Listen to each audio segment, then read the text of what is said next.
Welcome to today's guide on making group decisions fun and engaging on Telegram. If you're tired of endless back and forth messages, polls are the perfect solution. Let's dive into how you can create one and get your group involved. Start by opening your Telegram group chat. Look for the paperclip icon in the chat bar. That's your gateway to creating a poll. Tap on it and you'll see a menu with several options. From there, find and select poll to get started. Now comes the fun part, crafting your poll question. Keep it clear and to the point, so your group knows exactly what they're voting on.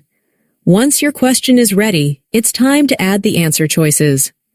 Telegram lets you include up to 10 options, so feel free to cover all the bases. Want to make things more interactive? You can allow multiple votes, turn on quiz mode, or even add a write-in option for people to submit their own ideas.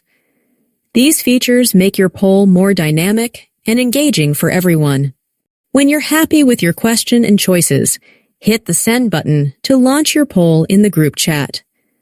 As members vote, you'll see the results update in real time.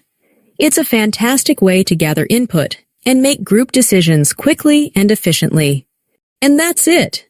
You're now equipped to create engaging polls in your Telegram groups, turning decision-making into a fun and interactive experience. Why not try it out now? Head to your group chat and start a poll today.